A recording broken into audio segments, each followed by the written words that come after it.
कुछ दिनों पहले सोशल मीडिया पर दावा किया जा रहा था कि बच्चों को एक्सपायरी डेट वाली कोरोना वैक्सीन लगाई जा रही है।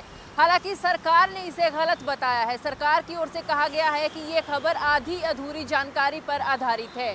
वहीं एक्सपर्ट की ओर से भी ये कहा जा रहा है कि जब भी कोरोना वैक्सीन लगवाई जाए तो इसकी एक्सपायरी डेट पर ध्यान देना बेहद जरूरी है। देखिए हमारी खास रिपोर्ट।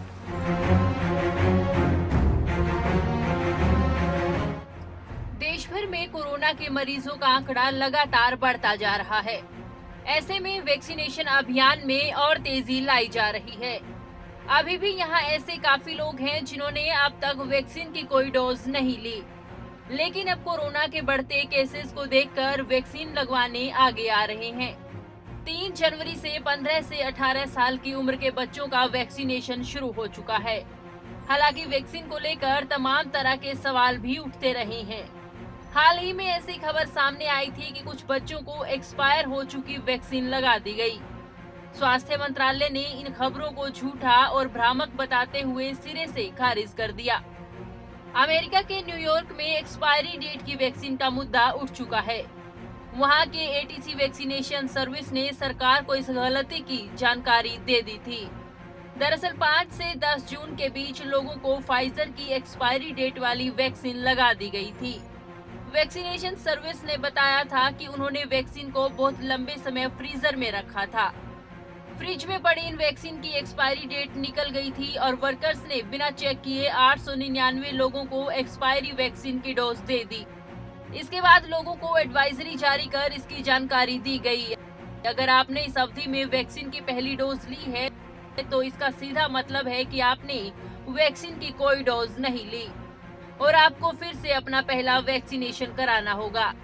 वहीं अगर आपने इस अवधि में दूसरी डोज ली है तो आपको जल्द से जल्द वैक्सीन की तीसरी डोज लगवा लेनी चाहिए।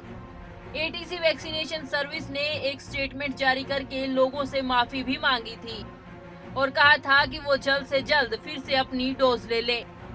कंपनी ने साथ ही ये भी कहा कि उस एक्सपायरी वाली वैक्सीन से उनकी सेहत को कोई खतरा नहीं है। वैक्सीन के एक्सपायरी डेट पर ध्यान देना बेहद जरूरी है। एक्सपर्ट्स का कहना है कि एक्सपायर होने के बाद कुछ इंग्रेडिएंट्स काम करना बंद कर देते हैं और इसकी वजह से कोरोना वैक्सीन का प्रभाव कम हो जाता है। एक्सपायरी वैक्सीन की वजह से कुछ हानिकारक रिएक्शन भी हो सकते हैं। हालांकि इस बारे में अभी कुछ ज्यादा जानकारी उपलब्ध नहीं है। अभी तक ऐसा कोई भी डेटा नहीं मिला जिसके आधार पर ये कहा जा सके कि कोविड-19 की एक्सपायर हो चुकी वैक्सीन खतरनाक है। ज्यादातर वैक्सीन की एक्सपायरी डेट 2 से 3 साल तक होती है, लेकिन कोविड-19 की वैक्सीन के साथ ऐसा नहीं है। इनकी एक्सपायरी डेट लगभग 3 से 9 महीने तक होती है। अब कोई मैन्युफैक्चरर अपनी वैक्सीन की एक्सपायरी डेट बढ़ाने की मंजूरी मांग रही है। कुछ एक्सपर्ट्स का कहना है कि एक्सपायरी डेट के कुछ महीने के बाद तक भी वैक्सीन सुरक्षित रहती है। न्यूज़ डेस्क, खबरें अभी तक।